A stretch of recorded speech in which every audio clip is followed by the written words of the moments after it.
संशयच्छेतारं सच्चिदानन्दविग्रहं सदा सुस्मेरवदनं बालकृष्णं नमाम्यहं। सदाशिवसमारम्भां शङ्कराचार्यमध्यमाम् अस्मदाचार्यपर्यन्तां वन्दे गुरुपरम्परां। नारायणं पद्मभुवं वसिष्ठं शक्तिं च तत्पुत्रपराशरं च व्यासं शुगं गौडपदं महान्तं गोविन्दयोगीन्द्रमथास्य शिष्यं श्रीशङ्कराचार्यमथास्य पद्मपादं च हस्तामलकं च शिष्यं तं तोडकं वार्तिककारमन्यान् अस्मद्गुरून् सन्ततमानतोऽस्मि. എല്ലാവർക്കും എൻ്റെ വിനീതമായ പ്രണാമം. 9-ാം അധികാരത്തിലെ 7-ാമത്തെ പദ്യം മുതലാണ് നമുക്ക് വായിക്കേണ്ടത്. പേജ് 126, മലയാളം പുസ്തകത്തിലെ പേജ് 126. തുടയിലത്തലൊன்றே തുയിർക്കും വിഴിക്കും படிகத்திருൺ മാണിക്കേൻ പറ്റും படிகத்திருൺ മണിക്കേൻ പറ്റും അടിപാർത്ത് കൂടപ്പോം കള്ളനെ പോർ കൂടാ കുടുംബ കൂത്താടിക്ക് ഏൻ മേർപ്പിറപ്പുണ്ടാം. തുടയിലൊன்றേ തുയിർക്കും വിഴിക്കും. ചെറിയ കുട്ടികൾ തൊട്ടിലിൽ കിടന്നുറങ്ങുന്ന ആ പ്രായത്തിൽ ആ കുട്ടിയെ വിളിച്ചുണർത്താൻ അതിൻ്റെ തുടയിൽ ഇങ്ങനെ ചെറുതായിട്ട് തട്ടിയാൽ മതി. ഉറങ്ങാനും തുടയിൽ തട്ടിയാൽ അതിന് ആ ഉറക്കത്തിലേക്ക് പോകാനുള്ള ഒരു പ്രേരണ ഈ മൃദുവായ തട്ടൽ കൊണ്ട് നമ്മൾ ഉണ്ടാക്കി കൊടുക്കും. രണ്ടിനും, ഉറങ്ങുന്ന കുട്ടിയെ ഉണർത്താനും കരഞ്ഞുകൊണ്ടിരിക്കുന്ന കുട്ടിയെ ഉറക്കാനും ഈ തുടയിൽ തട്ടിയാൽ മതി. തുടയിലൊன்றേ തുയിർക്കും വിഴിക്കും. തുയിലുക, തുയിലുണരൂ എന്നൊക്കെ നമ്മൾ മലയാളത്തിൽ പാട്ടുണ്ട്. തുയിൽ എന്ന് പറഞ്ഞാൽ നല്ല മലയാളം വാക്കാണ്. ഉറക്കം എന്നാണ് അർത്ഥം. തുയിൽ, തുയിൻറാൻ എന്ന് പറഞ്ഞാൽ ഉറങ്ങി എന്നാണ്. വിഴിക്കും എന്ന് പറഞ്ഞാൽ മിഴി തുറക്കുക, ഉണരുക എന്നർത്ഥം. ഇപ്പൊ രണ്ടിനും ഈ തുടയിൽ തട്ടിയാൽ മതി, കുട്ടിയെ ഉണർത്താനും ഉറക്കാനും. ഇതുപോലെ എന്തിനാ ഇത് പറഞ്ഞത്? ജ്ഞാനിക്ക് ഉണരാനും ഉറങ്ങാനും ആത്മചിന്തന സഹായിക്കും. മനസ്സിനെ ഉപശമിപ്പിക്കാനും ഈ ആത്മചിന്ത, ബ്രഹ്മചിന്ത ഉപകരിക്കും. സമാധിയിൽ ലയിച്ചു കിടക്കുന്ന മനസ്സിനെ ഉണർത്താനും ഈ ബ്രഹ്മഭാവന അദ്ദേഹത്തെ സഹായിക്കും. തുടയിൽ തട്ടുന്നത് കൊണ്ട് കുട്ടിയെ ഉണർത്താനും ഉറക്കാനും പറ്റുന്നുണ്ടല്ലോ. അതുപോലെയാണ് ഈ ബ്രഹ്മഭാവന. പടികത്ത് ഇരുൾ മണിക്ക് ഏൻ പറ്റും. പടികം എന്ന് പറഞ്ഞാൽ സ്ഫടികം. സ്ഫടികത്തെ ഇരുട്ടിൽ വെച്ചാൽ സ്ഫടികം ഉണ്ടെന്ന് അറിയില്ല. വെളിച്ചത്തിലാണ് ആ സ്ഫടികത്തിന്റെ പ്രകാശം നല്ല പോലെ കാണുക. പ്രകാശം ആ സ്ഫടികത്തിൽ തട്ടി പ്രതിഫലിക്കും. അപ്പോൾ അത് കാണാൻ ഭംഗിയുള്ളതായിരിക്കും. ഇരുട്ടിൽ സ്ഫടികത്തിന് പ്രകാശമില്ല. എന്തെങ്കിലും ഒരു പ്രകാശം അതിൽ പതിക്കുമ്പോഴാണ് അതിൻ്റെ ആ സ്ഫടികം എന്നുള്ള ഗുണം ദൃശ്യമാവുന്നത്. എന്നാൽ മാണിക്യം അങ്ങനെയല്ല. മാണിക്യം നവരത്നങ്ങളിൽ ഒന്നാണ് മാണിക്യം. ചുവന്ന ഒരു തരം രത്നം എന്ന് പറയാം. ചുവപ്പാണ് മാണിക്യം. മാണിക്യ വീണാം ഉപലാളയന്തീം മദാലസാം മഞ്ജുള വാഗ്വിലാസാം മാഹേന്ദ്രനീലദ്യുതി കോമളാംഗീം മാതംഗകന്യാം മനസാ സ്മരാമി. ഇങ്ങനെയാണ് ശ്യാമളാദണ്ഡകം, കാളിദാസ മഹാകവി എഴുതിയ ശ്യാമളാദണ്ഡകം തുടങ്ങുന്നത് ഇങ്ങനെയാണ്. മാണിക്യ വീണാം ഉപലാളയന്തീം. കയ്യിൽ മാണിക്യം കൊണ്ടുള്ള വീണയെ തൻ്റെ കരങ്ങൾ കൊണ്ട് ലാളിച്ചു കൊണ്ടിരിക്കുന്നവൾ, വീണ മീട്ടുന്നവൾ എന്നുള്ള അർത്ഥത്തിലാണ്. അപ്പൊ സ്ഫടികത്തെ പോലെയല്ല മാണിക്യം. മാണിക്യം ഇരുട്ടിൽ കൊണ്ടുവച്ചാലും പ്രകാശിക്കും. കാരണം അത് അതിൻ്റെ ഉള്ളിൽ നിന്ന് വരുന്ന പ്രകാശമാണ് എന്നാണ്. സ്ഫടികം ഏതെങ്കിലും പ്രകാശം അതിൽ തട്ടിയാലേ നമുക്ക് സ്ഫടികത്തെ മനസ്സിലാക്കാൻ പറ്റൂ. അതായത് പുറം പ്രകാശം, ബാഹ്യപ്രകാശത്തിന്റെ സഹായം ഉണ്ടെങ്കിലേ സ്ഫടികത്തിന്റെ മഹത്വം വെളിപ്പെടും. പക്ഷെ മാണിക്യം അങ്ങനെയല്ല. അതിൻ്റെ ഉള്ളിൽ തന്നെ ഒരു പ്രകാശമുണ്ട്. അത് ഇരുട്ടത്ത് കൊണ്ടുവച്ചാൽ വെട്ടിത്തിളങ്ങും. ആ രത്നം അവിടെ ഉണ്ട് എന്ന് രത്നത്തിന്റെ പ്രഭ തന്നെ വിളിച്ചറിയിക്കും അതിൻ്റെ പ്രകാശം. അപ്പൊ അതിന് പുറമേ നിന്നൊരു സഹായം ആവശ്യമില്ല. ഇവിടെ സ്ഫടികം എന്ന് പറഞ്ഞത് ആരെയാ? ഗൃഹസ്ഥന്മാര്. വേറെ ഏതെങ്കിലും ഒരു മഹാത്മാവ്, ഒരു ജ്ഞാനി അവരോടുകൂടെ ചേർന്ന് നിൽക്കുമ്പോൾ ഇവർക്കും ഒരു മാഹാത്മ്യമോ ഉള്ളിലൊരു ധന്യതയോ സുഖമോ എല്ലാം അനുഭവപ്പെടും. പക്ഷെ ഈ ജ്ഞാനികളുണ്ടല്ലോ, അവർ ഉൾപ്രകാശം നേടിയവരാണ്. അവർക്ക് പുറത്തുനിന്ന് ഒരു സഹായവും ആവശ്യകമായിട്ടില്ല. മാണിക്യം പോലെയുള്ളവരാണ് ഈ സത്യദർശികൾ. ആ മാണിക്യത്തെ ഇരുൾ പടികത്ത് ഇരുൾ മണിക്ക് ഏൻ പറ്റും. മണി എന്ന് പറഞ്ഞാൽ മാണിക്യം. സ്ഫടികം ഇരുട്ട് കൊണ്ട് ചിലം മറയ്ക്കപ്പെടും. മാണിക്യത്തിൽ ഇരുട്ട് പറ്റുമോ? മാണിക്യത്തിന്റെ പ്രഭയെ ഗ്രസിക്കാൻ ഇരുട്ടിന് കഴിവുണ്ടോ എന്നാണ്. ജ്ഞാനികൾ ഈ മണിയോ അല്ലെങ്കിൽ മാണിക്യത്തെയോ പോലെയാണ്. മണിക്ക് ഏൻ പറ്റും അടിപാർത്ത് കൂടപ്പോം കള്ളനെ പോൽ. അടിപാർത്ത് കൂടപ്പോം കള്ളനെ പോൽ. തമിഴിൽ അവർ പറയുന്നത് തിരുടൻ എന്നാണ്. വേറൊരു വാക്ക് പറയും കള്ളൻ. കള്ളൻ എന്നുള്ളത് മലയാളത്തിലാണ് നമ്മൾ പ്രയോഗിക്കുന്നത്. പക്ഷെ ഈ പഴയ തമിഴ് കൃതിയിൽ നോക്കൂ, കള്ളൻ എന്നാണ് പ്രയോഗിച്ചിരിക്കുന്നത്. തമിഴ്നാട്ടിൽ ചെന്ന് കള്ളൻ എന്ന് പറഞ്ഞാൽ അവർക്ക് മനസ്സിലാവില്ല. കള്ളൻ എന്നെയ്യാ കള്ളൻ, തിരുടൻ, കള്ളൻ. അപ്പൊ മനസ്സിലാവും. അപ്പോ ഞാൻ അന്ന് ഇതിനു മുമ്പ് പറഞ്ഞിട്ടുള്ളത് പോലെ നല്ല ശുദ്ധമായ തമിഴ് വാക്കുകൾ പലതും പ്രചാരത്തിൽ ഇപ്പോൾ ഇരിക്കുന്നത് മലയാളത്തിലാണ്. തമിഴന്മാർക്ക് ഇത് തമിഴ് വാക്കാണെന്ന് പോലും തിരിച്ചറിയാൻ പറ്റാത്ത രീതിയിൽ പുഞ്ചിരി മലയാളം വാക്കാണ്. അവര് പുൻമുറുവൽ എന്നാണ് പറയുന്നത് തമിഴ്നാട്ടിൽ. പുൻശിരിപ്പ് എന്നും പറയും. പുൻശിരിപ്പ് മലയാളത്തിൽ പുഞ്ചിരി. അടിപാർത്ത് കൂടപ്പോവും കള്ളനെ പോൽ. ഒരിടത്തൊരു മോഷണം നടന്നു എന്നിരിക്കട്ടെ. വീട്ടുകാർ ബഹളം വയ്ക്കും, അയൽവക്കക്കാരെല്ലാം ഓടി വരും. പിടിയടാ, എടുക്കടാ, കമ്പട് എടുക്കടാ, അടിയടാ, പിടിയടാ എന്ന് പറഞ്ഞിട്ട് എല്ലാവരും കൂടെ ഓടിക്കൂടി ഈ കള്ളനെ തിരയുന്നതിനിടയ്ക്ക്, അതിനിടയ്ക്ക് ഒരു വലിയ ആൾക്കൂട്ടം തന്നെ അവിടെ ഉണ്ടാവും. ഈ കള്ളൻ അവരിൽ ഒരാളായി മാറും. ആ കൂട്ടത്തിൽ ഒരാളായിരുന്നുണ്ട്. എടുക്കടാ, പിടിയടാ, കള്ളനെ പിടിയടാ എന്ന് പറഞ്ഞ് ഇവരിൽ ഒരാളായി കൂടും. ഒരാളായി കൂടി കള്ളനെ അന്വേഷിക്കുകയും ചെയ്യും. ആര്? ഈ കള്ളൻ. എന്തിനാണ് ഇത് പറയുന്നതെന്ന് അറിയാമോ? നമ്മൾ ഈ ആത്മാവിനെ അന്വേഷിക്കുന്നത് കള്ളനെ പോലെയുള്ള അഹങ്കാരത്തെ വെച്ചുകൊണ്ടാണ്. ഈ അഹങ്കാരത്തെ വെച്ചുകൊണ്ടുള്ള ഒരു ആത്മാന്വേഷണം സഫലമാകാൻ പോകുന്നില്ല. ഇവനെ കളയണം. കാരണം ആത്മാന്വേഷണം നേടാൻ ആഗ്രഹിക്കുന്നവരാണ് ഈ ഞാൻ. ഇങ്ങനെ ഒരാളില്ല. അഹങ്കാരം വെറും ഭ്രമമാണ്. അപ്പോ ഭ്രമം സത്യത്തെ അന്വേഷിച്ച് അതിനെ എങ്ങനെ കണ്ടുപിടിക്കും? നിഴലിനെ, വസ്തുവിനെ ഓടിച്ചിട്ട് പിടിച്ച് തൻ്റെ അധീനതയിലാക്കാൻ പറ്റുമോ? നിഴലിന് എങ്ങനെ വസ്തുവിനെ പിടിക്കാൻ പറ്റും? വസ്തുവിന് നിഴലിനെ പിടിക്കേണ്ട കാര്യമില്ല. എന്തുകൊണ്ട്? അതില്ല. അപ്പൊ ഈ ആത്മാവ് അഹങ്കാരത്തെ ഗ്രസിക്കും എന്നൊക്കെ നമ്മൾ പറയുന്നുണ്ടെങ്കിലും ഉള്ളത് ഇല്ലാത്തതിനെ എങ്ങനെ ഗ്രസിക്കും? ഇല്ലാത്തത് ഉള്ളതിനെയും ഗ്രസിക്കില്ല. കാരണം അത് സ്വയം ഇല്ലാത്തതാണ്. അപ്പൊ അഹങ്കാരത്തിന് ആത്മാവിനെ പിടിക്കാനേ പറ്റില്ല. അങ്ങനെയൊന്നില്ല. അപ്പോഴെന്താണ് ഈ ആത്മജ്ഞാനം? ഞാനില്ല എന്നറിയുന്നത് തന്നെ. ഇത് തന്നെയാണ് ആത്മജ്ഞാനം. ഞാൻ ഒരു വ്യക്തിയാണ്, നല്ല കട്ടിയുള്ള ദൃഢമായ ഒരു വ്യക്തിത്വം എനിക്കുണ്ട് എന്ന് നമ്മൾ പറയുന്നുണ്ടല്ലോ. അതിൻ്റെ മിഥ്യാത്വം പിടികിട്ടി ഇത് വെറും ബോധത്തിലെ ഒരു വെറും നിഴൽ മാത്രമാണ് എന്ന് അറിയുന്നതാണ് ആത്മജ്ഞാനം. ആ അറിവാർക്ക്? ഈ നിഴലിന് തന്നെ. ആത്മാവിനാണോ ആത്മജ്ഞാനം? ആത്മാവിന് ആത്മജ്ഞാനം നേടേണ്ട കാര്യമുണ്ടോ? നിഴൽ തൻ്റെ മിഥ്യാത്വത്തെ തിരിച്ചറിയുന്നു. നമ്മൾ പറയുന്നത് അഹങ്കാരം ആത്മാവിനെ സാക്ഷാത്കരിക്കുന്നു. ഞാനില്ല, ഞാൻ ഉപശമിക്കുന്നത് തന്നെയാണ് ആത്മജ്ഞാനം. അടിപാർത്ത് കൂടപ്പോം കള്ളനെ പോൽ. കാലടി പിന്തുടർന്ന് കള്ളനെ പിടിക്കാൻ വേണ്ടി ശ്രമിക്കുന്നവരോടൊപ്പം കള്ളനും കൂടുന്നത് പോലെ അയാൾക്കപ്പോ അയാളുടെ നില സുരക്ഷിതമായി. അതേസമയം ഈ ആൾക്കൂട്ടത്തിൽ നിന്ന് അയാൾ ഒറ്റയ്ക്കിറങ്ങി ഓടിയാൽ ഈ ആൾക്കാർ മുഴുവൻ ഓടിച്ചിട്ട് പിടിക്കില്ലേ? അപ്പൊ അവരിൽ ഒരാളായി മാറി കള്ളനെ പിടിക്കുന്നത് പോലെയൊക്കെ അഭിനയിക്കും. കള്ളനെ പിടിക്കാൻ ഒരിക്കലും സാധ്യമല്ല. എന്തുകൊണ്ട്? ഈ പിടിക്കാൻ ശ്രമിക്കുന്നത് കള്ളനാണ്.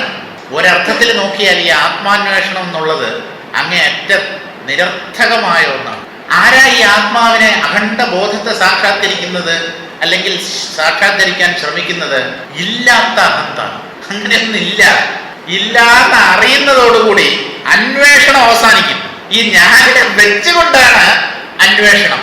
എനിക്ക് ആത്മജ്ഞാനം നേടണം, പരമാനന്ദം അനുഭവിക്കണം, സത്യസാക്ഷാത്കാരം നേടണം, ജ്ഞാനി ആവണം. ആരാണപ്പാ ഇയാള്? സത്യമാണോ? വാസ്തവത്തിലുള്ള ഒന്നാണോ? അല്ല. അപ്പോ കള്ളൻ ഓടിയ ദിക്ക് അയാളുടെ കാലടി പിന്തുടർന്ന് കള്ളനെ പിടിക്കാൻ കൂടുന്നവരോടൊപ്പം, കള്ളനെ പിടിക്കാൻ ശ്രമിക്കുന്നവരോടൊപ്പം കള്ളനും കൂടുന്നു. അതുപോലെ എന്തിനാ ഈ ഉപമ? ഗൃഹസ്ഥനായ സന്യാസി വീട്ടിൽ തന്നെ ഇരുന്നു കൊണ്ട് ഉള്ളുകൊണ്ട് എല്ലാറ്റിനെയും ത്യജിച്ചവൻ, അയാൾ ഈ കള്ളനെ പോലെയാണ്. അയാൾ അന്വേഷിക്കും, മറ്റുള്ളവരെ പോലെ, മറ്റുള്ളവർ കള്ളനെ അന്വേഷിക്കുന്നത് പോലെ ഈ കള്ളനെ അന്വേഷിക്കും. പക്ഷെ അയാൾക്കറിയാം ആ കള്ളൻ താനാണ്. അതുകൊണ്ട് അയാളെ ഒരിക്കലും അയാളെ പിടിച്ചു കൊടുക്കില്ല. ഒരു കള്ളൻ സ്വയം തന്നെ പോലീസിന് പിടിച്ചു കൊടുക്കും. അതങ്ങനെ അത്ര സത്യസന്ധന്മാരായ കള്ളന്മാരാരും ഇല്ല അവിടെ. കുടുംബ കൂത്താടി, കുടുംബത്തിൽ കഴിയുന്ന നടൻ, അഭിനേതാവ്, ആക്ടർ. കൂത്താടി എന്ന് പറഞ്ഞാൽ നടൻ, നാടക നടൻ. കുടുംബം ഒരു ജ്ഞാനിയെ സംബന്ധിച്ചൊരു നാടകമാണ്. അയാൾ ഗംഭീരമായിട്ട് അയാളുടെ പങ്ക് അഭിനയിക്കും. പക്ഷെ അയാൾക്കറിയാം ഇതിലൊന്നും കാര്യമില്ല, വെറും നാടകം.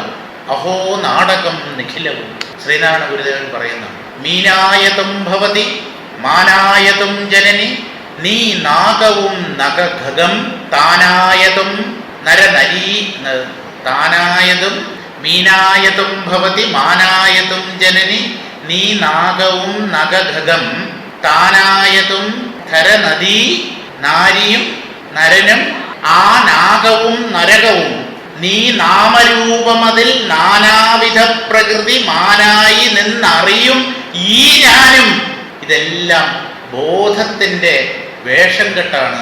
നരൻ, നാരി, പർവ്വതം, നദി, സമുദ്രം, വൃക്ഷങ്ങൾ, സസ്യങ്ങൾ, കൃമികീടങ്ങൾ, ദേവന്മാർ, അസുരന്മാർ എല്ലാം ഒരേ ബോധം അംഗീകരിച്ച വേഷങ്ങൾ. ഈ നാഗവും നരകവും, സ്വർഗവും നരകവും പോലും ഈ ബോധത്തിലെ വെറും ഭ്രമം.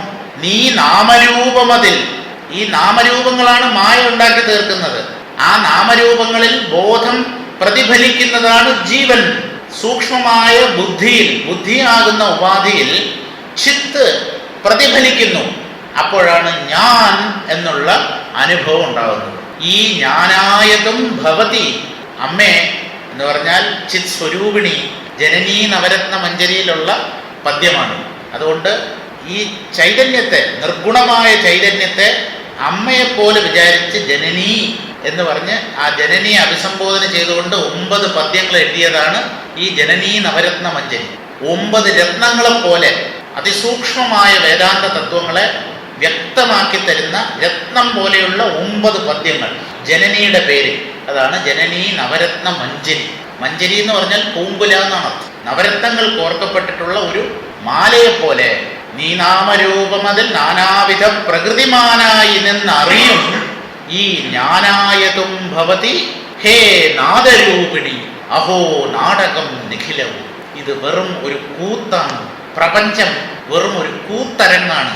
ഇവിടെ ടെൻഷൻ അടിക്കാനോ ഭയപ്പെടാനോ ദുഃഖിക്കാനോ ഉള്ള അവകാശമില്ല. കൂത്ത് കാണാൻ വന്നവർ, സിനിമ കാണാൻ വരുന്നവർ, നാടകം കാണാൻ വരുന്നവർ, കഥകളി കാണാൻ വരുന്നവർ അത് കണ്ട് രസിക്കുകയാണ് വേണ്ടത്. കാണികളും രസിക്കും, നടനും രസിക്കും, അഭിനയിക്കുന്നവരും രസിക്കും. അവിടെ ആശങ്കയ്ക്കോ പ്രതീക്ഷയ്ക്കോ ഒന്നും വകയില്ല. ആസ്വദിച്ചിട്ട് അങ്ങ് പോവുക. അപ്പൊ അവിടെ പറയുന്നതാണ് അഹോ നാടകം നിഖിലവും. എല്ലാം ഈ ബോധ സത്യത്തിലെ വെറും നാടകം. ഇവിടെ കുടുംബക്കൂത്താടി, കൂടാ കുടുംബക്കൂത്താടി, കുടുംബത്തിൽ ഗൃഹസ്ഥന്റെ വേഷമിട്ട് നിൽക്കുന്ന സത്യദർശി. സത്യദർശി അണിഞ്ഞ ഒരു വേഷമാണ് കുടുംബം, അല്ല ഗൃഹസ്ഥൻ. ആ വേഷത്തിന് അനുസരിച്ച് അദ്ദേഹം ഗംഭീരമായി അഭിനയിക്കും. അപ്പൊ നിങ്ങൾ പറയും അതൊരു വേഷം കെട്ടല്ലേ? വേഷം കെട്ടാണ്. ഈ ശരീരം എടുത്ത് വന്നത് തന്നെ വേഷം കെട്ടാണ്. ബോധത്തിന് ശരീരമില്ല. ഈ ശരീരം എന്നുള്ള മായാരൂപത്തെ അംഗീകരിച്ചു കൊണ്ട് വന്നാൽ അത് വേഷം കെട്ട് തന്നെയാണ്. ഇനി സന്യാസിയായി എന്ന് വിചാരിക്കുക, അതും വേഷം കെട്ടാണ്. എവിടെ കൊണ്ടാ സന്യാസം? താഴെ എടുത്തത് കൊണ്ടായോ? താടിയും മുടിയും നീട്ടി വളർത്തിയത് കൊണ്ടായോ? ഭസ്മം ധരിച്ചത് കൊണ്ടായോ? രുദ്രാക്ഷം അണിഞ്ഞത് കൊണ്ടായോ?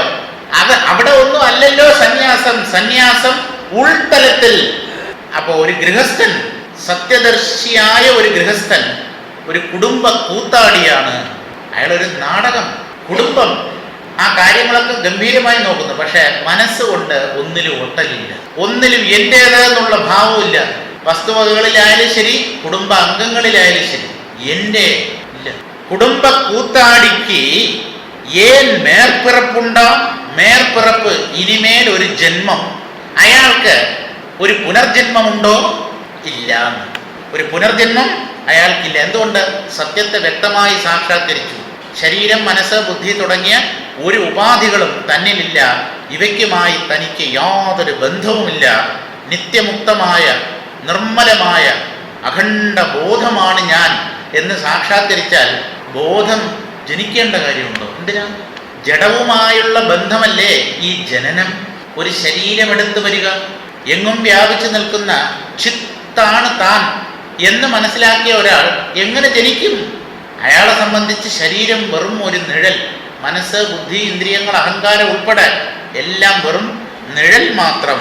അങ്ങനെ അയാൾ പുനർജന്മം എടുക്കാൻ പറ്റാതെ നിത്യമുക്തനായിത്തീരുന്നു. അയാൾക്ക് ഒരു ശരീര സ്വീകാരത്തിൻ്റെ ആവശ്യമില്ല. കുഞ്ഞിനെ ഉറക്കാനും ഉണർത്താനും തുട തട്ടുക എന്ന ഒറ്റ പ്രവൃത്തിയാണ് ഉതകുന്നത്. അതുപോലെ കുടുംബജീവിതം ജ്ഞാനിക്ക് ബന്ധമോചനമായും അജ്ഞാനിക്ക് ബന്ധകാരണമായും ഭവിക്കുന്നു. ഉണർത്താനും തുടയിലാണ് തട്ടുന്നത്, ഉറക്കാനും കുഞ്ഞിന്റെ തുടയിലാണ് തട്ടുന്നത്. അജ്ഞാനി മോഹിച്ചു പോകുന്നത് ഈ കുടുംബത്തിലാണ്. വിരക്തനായവൻ സത്യം സാക്ഷാത്കരിക്കുന്നതും ഈ കുടുംബത്തിന്റെ നടുക്ക് നിന്നുകൊണ്ടാണ്. അതുകൊണ്ട് ഈ സന്യാസം പരിതസ്ഥിതികളെ ആശ്രയിച്ചല്ല, പുറവുമായിട്ട് അതിന് യാതൊരു ബന്ധവുമില്ല. അകം, ഉള്ളാണ് അതിന് പ്രമാണം. മനസ്സ് നിസ്സംഗമായി തീരുക, അയാളാണ് യഥാർത്ഥ സന്യാസി. ഇരുട്ടിൽ സ്ഫടികം ഇരുൾമയമായി പോകുമ്പോൾ മണി അഥവാ രത്നം ഇരുട്ടിനെ അകറ്റി സ്വയം പ്രകാശിച്ചു കൊള്ളുന്നു. സ്ഫടികം ഇരുട്ടിൽ മുങ്ങിപ്പോവും. ഇരുട്ടത്ത് സ്ഫടികം കൊണ്ടുവച്ചാൽ അറിയില്ല. പക്ഷേ മാണിക്യം അങ്ങനെയല്ല. അതിൻ്റെ ഉള്ളിലുള്ള ആന്തരമായ പ്രഭ അതിൽ നിന്ന് പുറത്തു വന്നുകൊണ്ടിരിക്കുക തന്നെ ചെയ്യും. അതുപോലെ അജ്ഞാന തമഃപ്രധാനമായ കുടുംബത്തിൽ, കുടുംബം എന്ന് പറയുന്നത് ഭാഗവതമൊക്കെ പറയുന്നത് കേട്ടാലേ നമുക്ക് വിഷമം തോന്നും. ഗൃഹം അന്ധകൂപം. എന്താണ് ഈ അന്ധകൂപം? കൂപം എന്ന് പറഞ്ഞാൽ കിണറാണ്. അന്ധകൂപം, പൊട്ടക്കിണർ, വെള്ളമില്ലാത്ത കിണർ. അതിൻ്റെ അടിയിൽ മുൾച്ചെടികളും പാമ്പുകളും ഒക്കെ ഉണ്ടാവും. കിണറിനെ കൊണ്ടുള്ള പ്രയോജനവുമില്ല. അകത്ത് പോയ പാമ്പിന്റെ കൊത്തേൽക്കേണ്ടി വരും, ശരീരത്തെ മുള്ളുകൾ തറച്ചു കയറും. ഗൃഹം അന്ധകൂപം. ആർക്ക്? അജ്ഞാനിക്ക്. ആ ഗൃഹത്തിനെയാണ് ജ്ഞാനി തൻ്റെ സാധനാ മണ്ഡലമായി സ്വീകരിച്ചത്. അയാൾക്ക് കുടുംബം ഒരു പ്രശ്നമേ അല്ല. കാരണം ഉള്ള അയാളുടെ പിടിയിലാണ്. അജ്ഞാനിയുടെ ഉള്ള് കുടുംബത്തിന്റെ പിടിയിലാണ്, കുടുംബാംഗങ്ങളുടെ പിടിയിലാണ്. ജ്ഞാനിയുടെ പിടിയിലാണ് കുടുംബം. കുടുംബം മാത്രമല്ല, പ്രപഞ്ചം. അയാളുടെ മനസ്സ് ഒന്നുമായി ഒട്ടിപ്പോകുന്നില്ല.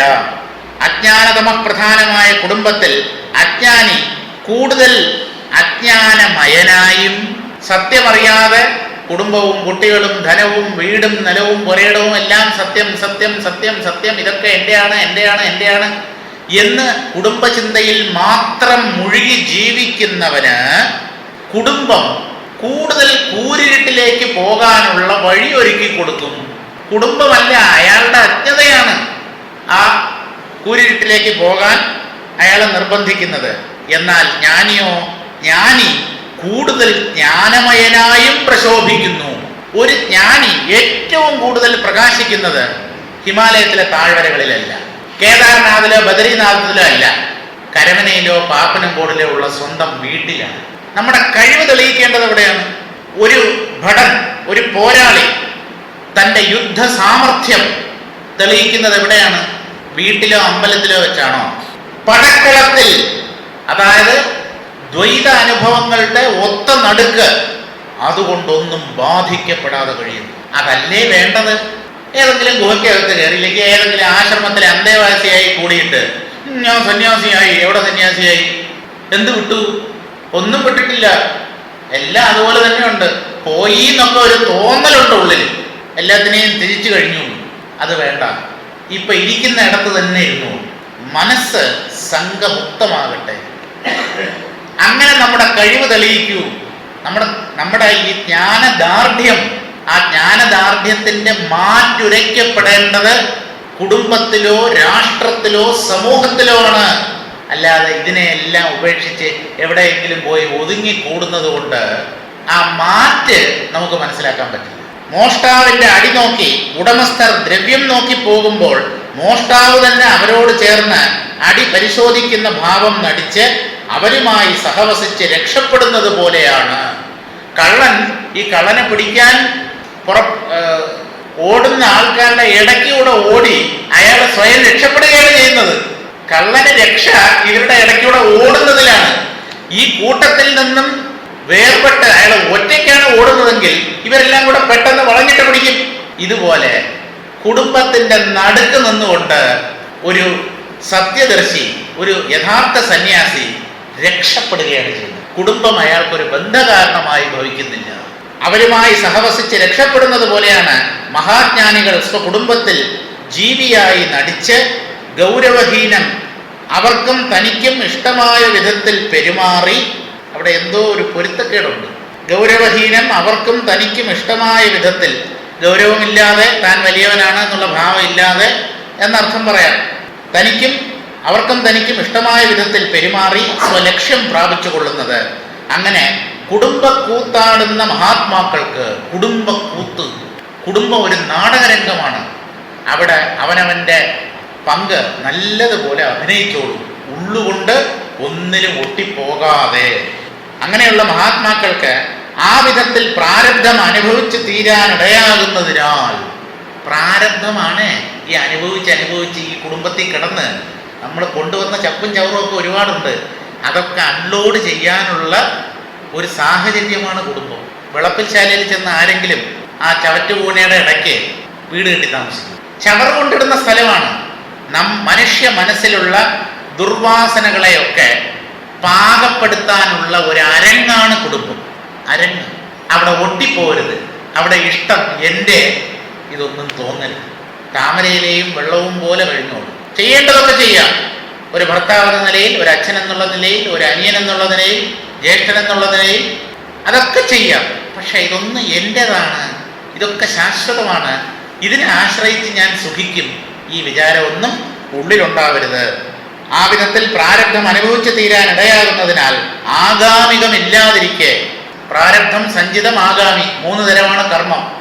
പ്രാരബ്ധം അനുഭവിച്ചുകൊണ്ടിരിക്കുമ്പോൾ നമ്മൾ പല കർമ്മങ്ങളും ചെയ്യാറുണ്ട്, മിണ്ടാതിരിക്കുകയല്ലോ ചെയ്യുന്നത്. ആ കർമ്മങ്ങളുടെ ഫലമാണ് ആഗാമി എന്ന പേരിൽ അറിയപ്പെടുന്നത്. അതും അനുഭവിച്ചു തീർക്കേണ്ടി വരും. പക്ഷേ തത്വബോധത്തോടു കൂടി ഈ പ്രാരബ്ധത്തെ ക്ഷയിപ്പിക്കുന്ന വേളയിൽ ആഗാമി കർമ്മം സഞ്ചയിക്കില്ല, അത് കൂടില്ല. കാരണം ഈ ഒരു വ്യക്തിത്വം കള്ളമാണ്, ഇവിടെ ഒന്നും തൻ്റേതായിട്ടില്ല. ആ ഫലേച്ഛ കൂടാതെ ജീവിക്കുന്നത് കൊണ്ട് ആഗാമി കർമ്മങ്ങൾ സഞ്ചയിക്കുന്നില്ല. അങ്ങനെ ആഗാമികമില്ലാതിരിക്കെ പുനർജന്മം ഉണ്ടാകുകയില്ലല്ലോ. സഞ്ചിത കർമ്മങ്ങൾ ജ്ഞാനപ്രാപ്തിയോടുകൂടി വെന്തു വെണ്ണീറാവും. പ്രാരബ്ധകർമ്മം ഈ ശരീരം പതിക്കുമ്പോൾ ഇല്ലാതെയാവും. ഈ ആഗാമി കർമ്മം എന്ത് ചെയ്യും? അത് സഞ്ചയിക്കാതെ പോകും. എന്തുകൊണ്ട്? തത്വബോധത്തോടു കൂടി കർമ്മം ചെയ്യുന്നത് കൊണ്ട്. തത്വബോധത്തോടു കൂടി കർമ്മം ചെയ്യുക എന്ന് പറഞ്ഞാൽ ഞാൻ ഒന്നും ചെയ്യുന്നില്ല, ഞാൻ പ്രകൃതിയുടെ കയ്യിലെ വെറും ഒരു ഉപകരണം മാത്രം, കർത്തൃത്വ ബോധമില്ല. അങ്ങനെ ചെയ്യുന്നത് കൊണ്ട് ആഗാമി കർമ്മവും ഉണ്ടാവുന്നില്ല. അങ്ങനെ എല്ലാ കർമ്മബന്ധങ്ങളിൽ നിന്നും ജ്ഞാനി മുക്തനായിത്തീരുന്നു. അടുത്ത പദ്യം വായിക്കാം. തൊടുമ്പോ ചുഴൽക്കാറ്റ് തൂളമ്പോൾ തൊട്ട് വിടുമ്പോതും അന്നനെ വിട്ട് നടந்தாലും ആകായ നീങ്കാമലാടി അതുപോലടങ്കും ഏകാന്തിക്കെങ്കിരുന്താൽ എൻ. ഓരോന്നൊരു ചോദ്യമാണ്. സന്യാസിക്ക് എങ്ങനെ ജീവിച്ചായത്, എവിടെ ജീവിച്ചായത്? അയാള് പരിതസ്ഥിതികൾ കൊണ്ട് ഒരു തരത്തിലും ബാധിക്കപ്പെടുന്നില്ല. അങ്ങനെയുള്ളവന് നാടും വീടും കാടും വീടും സമം. കാടും വീടും സമം നിൻ തിരുവടി. സുബ്രഹ്മണ്യ കീർത്തനത്തില് ശ്രീനാരായണ ഗുരു പറയുന്നതാണ്. നിൻ തിരുവടി മയിൽമേൽ ആടി. മറന്നുപോയി. ഒരു സന്യാസിക്ക് ദേശകാലങ്ങൾ ഒരു തരത്തിലും സഹായവുമാകുന്നില്ല, പ്രതികൂലവുമാകുന്നില്ല. അനുകൂലവും പ്രതികൂലവും ഒന്നും ഇല്ല അദ്ദേഹത്തിന്. ഏത് സ്ഥലത്ത് അദ്ദേഹത്തെ കൊണ്ടുവച്ചാലും അവിടെ സന്തോഷമായിട്ട് അയാൾ കഴിയും. ഇത് പറ്റുമോ എന്നാണ് നമ്മൾ ആലോചിക്കേണ്ടത്. അതിനിപ്പോൾ സന്യാസം സ്വീകരിക്കണമെന്ന് നിർബന്ധമൊന്നുമില്ല. ഏത് പരിതസ്ഥിതിയിലായാലും ഞാൻ പരമാനന്ദം അനുഭവിച്ചുകൊണ്ട് എനിക്ക് കഴിയാൻ പറ്റുമോ? തൊടുമ്പോ ചുഴൽക്കാറ്റ് തൂളം പോൽ തൊട്ട്, തൂളം പോൽ തൊട്ട്, ഇതൊക്കെ സന്ധിയിലാണ് ഈ പോറ്റൊട്ട് എന്നൊക്കെ മാറുന്നത്. തൊടും പോത് എന്നർത്ഥം. തൊടുക, സ്പർശിക്കുക, വിഷയങ്ങളുമായി ബന്ധപ്പെടുക എന്നർത്ഥം. വിഷയ സമ്പർക്കം. ആ വിഷയങ്ങളുമായി ബന്ധപ്പെടുമ്പോൾ ഒരു ജ്ഞാനിയുടെ മനോഭാവം എന്താണെന്നറിയാമോ? ചുഴൽക്കാറ്റ് തൂളം പോൽ തൊട്ട്. ചുഴൽക്കാറ്റ്, ചുഴലിക്കാറ്റ് തൂളം പോൽ. തൂളം എന്ന് പറഞ്ഞാൽ ധൂളി, പൊടി. ചുഴലിക്കാറ്റ് അടിക്കുമ്പോൾ തറയിൽ കിടക്കുന്ന ചപ്പും ചവറും പൊടിയും മണ്ണും ഇതെല്ലാറ്റിനെയും കൂടെ ചുഴറ്റി എടുത്തുകൊണ്ട് ആകാശത്തിൽ അതിനെ പറത്തിക്കൊണ്ടുപോകും. സമുദ്രത്തിലെ ജലം വരെ ഈ ചുഴലിക്കാറ്റ് ഇങ്ങനെ കുറേ ദൂരത്തേക്ക് കൊണ്ടുപോകുന്നതാണ്. ജലത്തിന് ഭാരമുണ്ട്, പക്ഷേ ഈ കാറ്റിൻ്റെ ശക്തി കാരണം ഈ വെള്ളം പോലും കുറേ ദൂരത്തേക്ക്, മഴയല്ല, ഈ കടൽ ജലത്തെ തന്നെ ചുഴറ്റി ആ വെള്ളത്തെ തന്നെ ബഹുദൂരം പറത്തിക്കൊണ്ടുപോകും. ഇതാണ് ചുഴലിക്കാറ്റിൻ്റെ സ്വഭാവം. ജ്ഞാനിയും കർമ്മങ്ങളുമായി അല്ലെങ്കിൽ വിഷയങ്ങളുമായി ബന്ധപ്പെടുമ്പോൾ ഒരു ചുഴലിക്കാറ്റാണ്. എന്തുകൊണ്ടാണെന്നോ?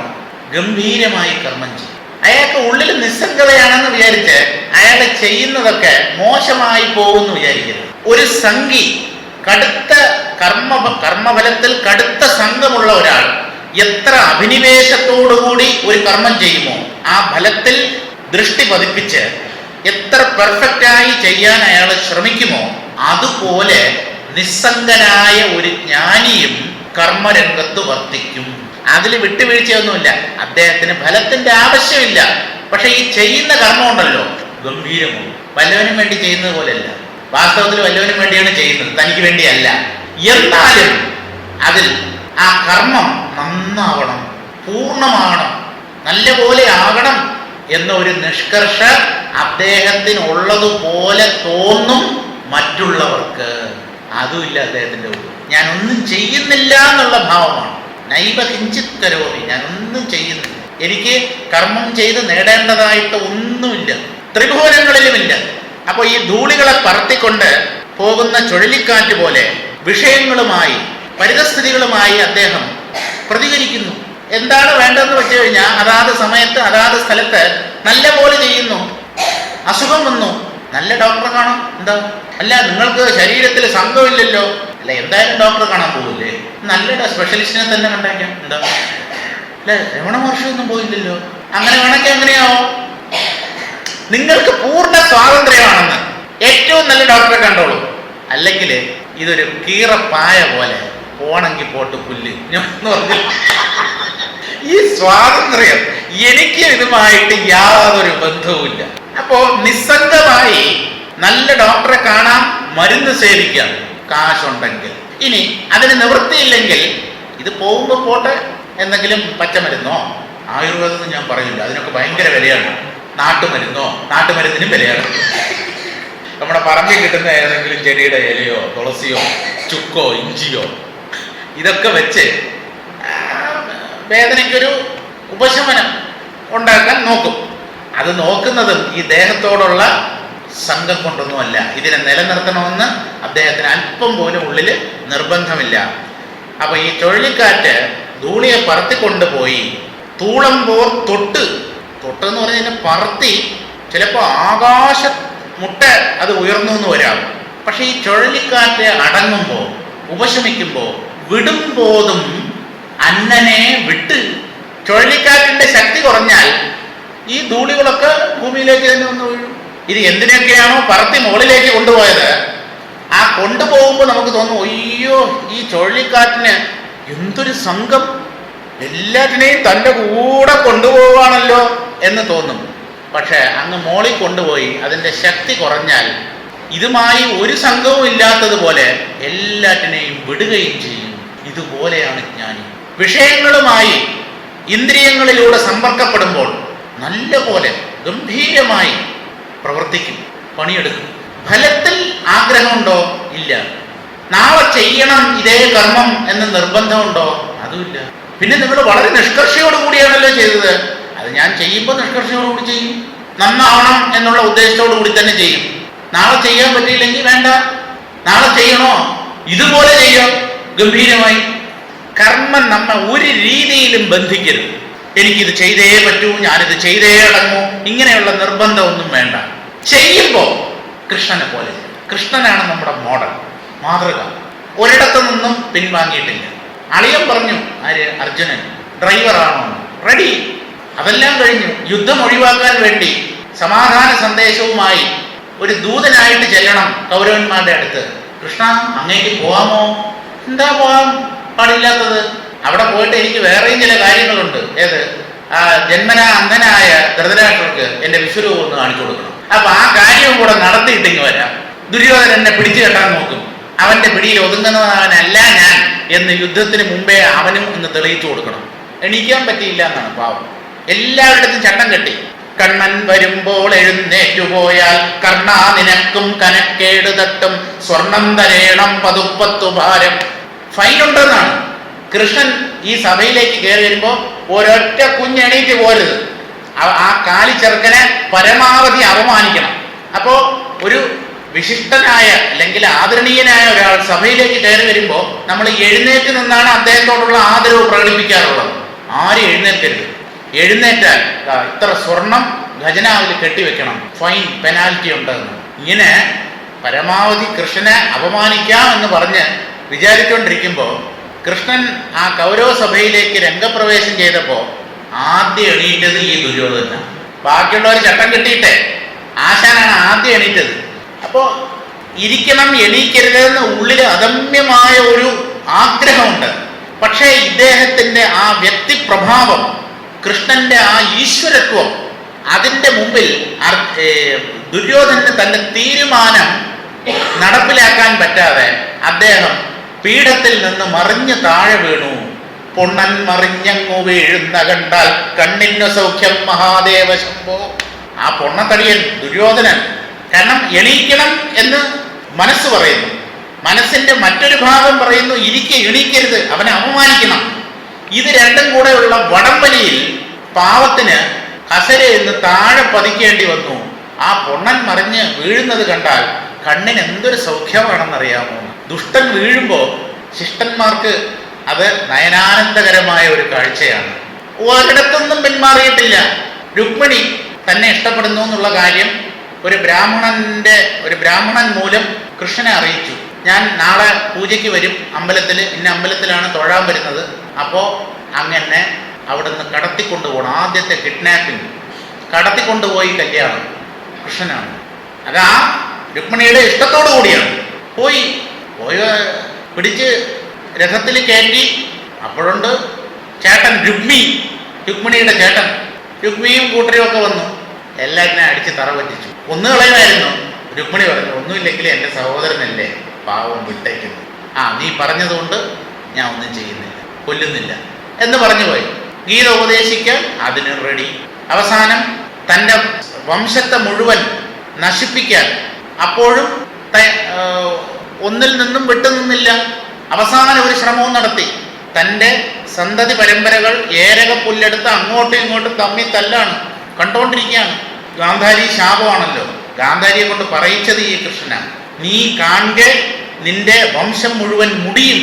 എൻ്റെ 100 മക്കൾ മരിച്ചു കിടക്കുന്നത് പോലെ നിന്റെ മക്കളും മക്കളുടെ മക്കളും തമ്മി തല്ലി നശിക്കുന്നത് നീ കാണാൻ ഇടവരട്ടെ എന്നുള്ള ശാപമാണ്. എന്നാലും അവസാന നിമിഷത്തിലും ആ സമാധാനം ഉണ്ടാക്കാനുള്ള ശ്രമം കൃഷ്ണൻ ഉപേക്ഷിച്ചില്ല. അവരുടെ അടുത്ത് ചെന്ന്, കുട്ടികളെ ഇതൊന്നും ശരിയല്ല, എല്ലാം വെള്ളമടിച്ച് മതോന്മത്തരായി കയ്യിൽ ഈ ഏരകപ്പുല്ലെടുത്ത് അങ്ങോട്ടും ഇങ്ങോട്ടും പൊരിഞ്ഞ തല്ല്. അതിൻ്റെ ഇടയ്ക്ക് കയറിപ്പോയി. കൃഷ്ണനും കിട്ടി 4 അടി. കൃഷ്ണനും കിട്ടി അടി. തന്നെ തല്ലാൻ വരുന്നവർ, തൻ്റെ കുടുംബക്കാർ, അവരെ രക്ഷിക്കാവുന്ന അവരുടെ ഇടയിലേക്ക് ഇറങ്ങി ചെന്നപ്പോൾ തന്നെ തല്ലുന്നവർ, അവരെ ഇനി ആർക്ക് രക്ഷിക്കാൻ കഴിയും? ചിരിച്ചു പിൻവാങ്ങി. അന്വമോദത. കാലരൂപിയായ ശ്രീകൃഷ്ണൻ മാറി നിന്ന് സന്തോഷിച്ചു എന്നാണ് ഭാഗവതം പറയുന്നത്. എന്താ ഇതിൻ്റെ എല്ലാ സൂത്രധാരൻ ഈ കൃഷ്ണനാണ്. ഇവരെ കൊണ്ട് അടിപ്പിക്കുന്നതും ഈ പ്രപഞ്ചത്തെ തന്നെ വ്യവസ്ഥാപിതമായി ഇങ്ങനെ നിർത്തുന്നതും, ഉണ്ടാക്കുന്നതും നിർത്തുന്നതും നശിപ്പിക്കുന്നതും എല്ലാം ആ ഭഗവാന്റെ ലീലയാണ്. അതുകൊണ്ട് ഇതൊക്കെ കാണുമ്പോൾ ഭഗവാന് സന്തോഷമാണ്. ഒരു ഡയറക്ടർ അദ്ദേഹത്തിൻ്റെ ഡയറക്ഷൻ അനുസരിച്ച് ഒരു സിനിമയിൽ അഭിനേതാക്കൾ അഭിനയിക്കുന്നു. വില്ലൻ അയാളുടെ റോൾ അഭിനയിക്കുന്നു, നായകൻ നായകന്റെ റോൾ അഭിനയിക്കുന്നു. അടി, അങ്ങോട്ടും ഇങ്ങോട്ടും അടി. ഡയറക്ടർക്ക് അവരോട് വല്ല ദേഷ്യമുണ്ട്. അദ്ദേഹം എഴുതിയതാണ് സ്ക്രിപ്റ്റ് അല്ല, അദ്ദേഹമാണ് അതിന്റെ സംവിധായകൻ. സംവിധായകൻ പറയുന്നത് പോലെ അദ്ദേഹത്തിന്റെ നിർദ്ദേശത്തിനനുസരിച്ചാണ് കാര്യങ്ങൾ നടക്കുന്നത്. അഭിനേതാക്കളൊക്കെ ഇദ്ദേഹം പറയുന്നത് പോലെയാണ് അഭിനയിക്കുന്നത്. അപ്പൊ അദ്ദേഹം സന്തോഷിച്ചല്ലേ പറ്റൂ. ഇതുപോലെ ഇവിടെ നടക്കുന്ന കോലാഹലങ്ങളും അടിപിടികളും ഭീകരപ്രവർത്തനങ്ങളും വെട്ടും കുത്തും ഇതൊക്കെ ഭഗവാൻ എന്തിന് നോക്കിക്കൊണ്ടിരിക്കുന്നു? അദ്ദേഹത്തിന് ഇറങ്ങി വന്നൂടെ, നമ്മയൊക്കെ രക്ഷിച്ചൂടെന്ന്. ഈ കളി നടത്തുന്നത് തന്നെ, ഈ വെട്ടും കുത്തും നടത്തുന്നത് തന്നെ അദ്ദേഹമാണ്. അത് നമ്മൾ മനസ്സിലാക്കണം, അത്രയേ ഉള്ളൂ. നമുക്കാണ് ഇതൊക്കെ മോശമായ കാര്യങ്ങൾ. സർവേശ്വരന്റെ ദൃഷ്ടിയിൽ പാർട്ട് ഓഫ് ദ ഗെയിം, ഇത് കളിയുടെ ഒരു ഭാഗമാണ്. അദ്ദേഹമാണ് ഇതിട്ട് ചരട് വലിക്കുന്നത് അണിയറയിൽ നിന്ന്. അപ്പൊ ഈ ധൂളികളെ പറത്തിക്കൊണ്ടു പോവുകയും അതുപോലെ നിർദാക്ഷിണ്യം അവയെ ഉപേക്ഷിക്കുകയും ചെയ്യുന്നു ചുഴലിക്കാറ്റ്. ഇതുപോലെ വിഷയങ്ങളുമായി ബന്ധപ്പെടുമ്പോൾ, അവയെ കൈകാര്യം ചെയ്യുമ്പോൾ ഭംഗിയായി വേണ്ട രീതിയിൽ മറ്റേതൊരാളും ചെയ്യുന്നതിനേക്കാളും നല്ല പോലെ അദ്ദേഹം കർമ്മങ്ങളിൽ ഏർപ്പെടുന്നു. പക്ഷേ ആ കർമ്മം അവസാനിച്ചു കഴിഞ്ഞാൽ അതിൻ്റെ ഫലത്തെക്കുറിച്ച് ഒരു ചിന്തയുമില്ല. ഞാൻ അങ്ങനെ ചെയ്തുവെന്നോ അതിൻ്റെ ഫലം എനിക്ക് കിട്ടണമെന്നോ പിന്നീട് ആരും എനിക്ക് ആ ഫലം തന്നില്ല എന്നോ ഒരു പരാതിയും അദ്ദേഹത്തിൻ്റെ ഉള്ളിലില്ല. ആരോടും പരിഭവമില്ല. അന്നനെ വിട്ട് നടന്നാലും ആകായ നീങ്കാമൽ ആടി അതുപോൽ അടങ്ങും. ഈ ആകാശത്തിലാണല്ലോ ചുഴലിക്കാറ്റ് വീശുന്നത്. ഈ പൊടിപടലങ്ങളെയൊക്കെ പറത്തിക്കൊണ്ട് മുകളിലേക്ക് പോയാലും ആകാശത്തിന് പുറത്തു പോകാൻ ചുഴലിക്കാറ്റിന് കഴിയില്ല. ആകാശത്തിനകത്താണ് അത് കിടന്ന് വട്ടം കറങ്ങുന്നത്. ഇതുപോലെ ഇവിടെ എന്തൊക്കെ കോലാഹലം നടന്നാലും, സൃഷ്ടിയോ സംഹാരമോ എന്ത് തന്നെ നടന്നാലും ബോധത്തിനകത്താണ്. വെറും ഭ്രമം. ഒരു നാടകം അല്ലെങ്കിൽ ഒരു സിനിമ, യഥാർത്ഥത്തിൽ ഒന്നും സംഭവിക്കുന്നില്ല. നേരം പോക്കാണെന്ന് മനസ്സിലാക്കിയാൽ രസിക്കാം, അല്ലെങ്കിൽ കരയാം. ആകായ നീങ്കാമൽ, ആകാശത്തെ വിട്ട് അകലാതെ എപ്പോഴും ആകാശത്തിനകത്ത് തന്നെ ഈ ചുഴലിക്കാറ്റ് സ്ഥിതി ചെയ്യുന്നത് പോലെ ആടി എന്ന് പറഞ്ഞാൽ വീശി ശക്തമായി ചുഴറ്റി അടിച്ച് അതുപോലെ അടങ്ങും, അതുപോലെ അത് ഉപശമിക്കുകയും ചെയ്യും. ജ്ഞാനി കർമ്മരംഗത്ത് വർത്തിക്കുമ്പോൾ അദ്ദേഹത്തിന്റെ ചിത്തം ബഹിർമുഖം പോലെ തോന്നും. കുറെയൊക്കെ ബഹിർമുഖവുമാണ്. പക്ഷേ അദ്ദേഹത്തിന്റെ നിൽപ്പ് ആത്മാവിലാണ്. താൻ ആ പരമാത്മാവാണ് എന്നുള്ള ബോധം അദ്ദേഹത്തിന്റെ ഉള്ളിൽ എപ്പോഴും ഉണ്ട്. ആടി അതുപോലെ അടങ്ങും എന്ന് പറഞ്ഞാൽ എന്താ? ആ കർമ്മം ചെയ്തു തീർന്നാൽ ആ ബഹിർമുഖമായ മനസ്സ് ഉടനെ തന്നെ തൻ്റെ ഹൃദയത്തിൽ അടങ്ങി അവിടെയുള്ള ആത്മാനന്ദം നുകരാൻ തയ്യാറായി കഴിയും. ഉള്ളിലേക്ക് ആ ആനന്ദം അനുഭവിച്ചുകൊണ്ടിരിക്കും. താനാകുന്ന സത്യത്തിൽ ആ മനസ്സും അതിലെ വൃത്തികളും അമർന്നു പോകും. ഇനി കർമ്മം ചെയ്യേണ്ട ഒരു സാഹചര്യം വരുമ്പോൾ സ്വാതന്ത്ര്യമാണ്. ഏകാന്തിക്കെങ്കിരുന്നാലൻ, ഏകാന്തി എന്ന് പറഞ്ഞാൽ ഏകാന്തവാസം അനുഷ്ഠിക്കുന്നവൻ, ഒറ്റയ്ക്കിരിക്കുന്നവൻ. ഇവിടെ എന്താ? അദ്വൈത സത്യത്തിൽ ശ്രദ്ധ കേന്ദ്രീകരിച്ചവൻ, ഒന്നിൽ മാത്രം ശ്രദ്ധ പതിപ്പിച്ചവൻ, അവനാണ് ശരിക്കും ഏകാന്തി. അല്ലാതെ നമ്മൾ ഏതെങ്കിലും ഒരു മൂലയ്ക്ക്, ഒഴിഞ്ഞ മൂലയ്ക്കോ ഏതെങ്കിലും കാട്ടിനകത്തോ ഗുഹയ്ക്കകത്തോ കയറി ഇരുന്നാൽ അത് ഏകാന്തവാസമാവില്ല. ഒന്നിനെ തന്നെ നമ്മുടെ മനസ്സ് ചിന്തിക്കുന്നുവെങ്കിൽ ജനമധ്യത്തിൽ പോലും നാം ഏകാന്തികളാണ്, ഏകാകികളാണ് നമ്മൾ. തേജോബിന്ദോപനിഷത്ത് മറ്റേ സ്വാമി പറയും, അതില് വിജന സദേശോ വിജനസ്മൃത, ജനമില്ലാത്ത സ്ഥലം, ആൾപ്പാർപ്പില്ലാത്ത സ്ഥലം, അതാണല്ലോ ഏകാന്തത എന്നതുകൊണ്ട് ഉദ്ദേശിക്കുന്നത്. ഈ ബോധത്തിൽ ആളുകളുമില്ല, വസ്തുക്കളുമില്ല. അപ്പൊ ആ ബോധത്തിൽ സ്ഥിതി ചെയ്യുന്നവൻ ഏകാന്തവാസം അനുഷ്ഠിക്കുകയല്ലേ ചെയ്യുക? ബോധത്തിൽ അത് ഒഴിഞ്ഞതാണ്, മറ്റൊന്നും അതിനകത്തില്ല. പക്ഷേ അത് സ്വയം പൂർണ്ണ വസ്തുവുമാണ്. അപ്പോൾ അവിടെ ഒരാൾക്ക് നിൽക്കാൻ കഴിഞ്ഞാൽ അയാൾ ഏകാന്തത്തിലാണ്. ചുറ്റും ആളുകളും വസ്തുക്കളും ഒന്നും ഉണ്ടെങ്കിൽ, പക്ഷെ അതിനൊന്നും അയാൾ സത്യത്വം കൽപ്പിക്കുന്നില്ലല്ലോ, അതൊന്നും വാസ്തവമാണെന്ന് കരുതുന്നില്ല. അപ്പോൾ അയാൾ നിത്യമായ ഏകാന്തതയിലാണ്. ഏകാന്തിക്ക് എങ്കിരുന്നാലൻ, അദ്വൈതജ്ഞാനത്തിൽ ഉറപ്പു വന്ന് ആ സത്യത്തിൽ സദാ വിശ്രമിക്കുന്ന ഒരു അദ്വൈതിക്ക്, ബ്രഹ്മനിഷ്ഠന് എവിടെ താമസിച്ചാലെന്ത്? അവന് എല്ലാം തുല്യം. സ്വദേശം, വിദേശം, ഗ്രാമം, നഗരം, കാട്, വീട്, ഇങ്ങനെ ഒരു വ്യത്യാസവും ഇല്ല.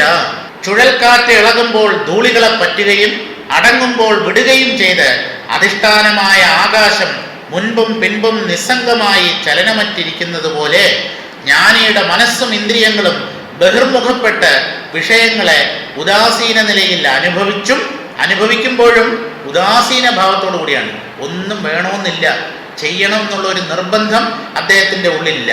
പക്ഷെ ചെയ്യുന്നത് ഭംഗിയായി ചെയ്യുന്നു. അങ്ങനെ ഉദാസീന നിലയിൽ അനുഭവിച്ചും അന്തർമുഖപ്പെട്ട് നിർവിഷയമായി ആനന്ദിച്ചും ആ കർമ്മം ചെയ്ത് തീർന്നു കഴിഞ്ഞാൽ ഉള്ളിൽ ആത്മാനന്ദം അനുഭവിച്ചുകൊണ്ട് അദ്ദേഹം സ്വയം ഉള്ളിൽ ഒതുങ്ങുകയാണ്.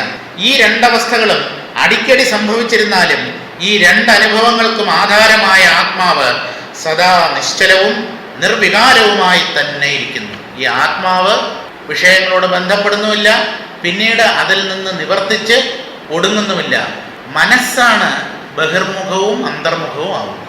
ആത്മാവ് മനസ്സിൻ്റെ ബഹിർമുഖത്വത്തിനും അന്തർമുഖത്വത്തിനും സാക്ഷിയായിരിക്കുന്നു. അത്തരം സ്ഥിതപ്രജ്ഞനായ ഏകാന്തിയായ ജ്ഞാനി ഏതാശ്രമത്തിലായിരുന്നാലും, ഇവിടെ ആശ്രമം എന്ന് പറഞ്ഞാൽ ഏതെങ്കിലും മഠം സന്യാസി താമസിക്കുന്ന വാസസ്ഥാനം എന്നല്ല.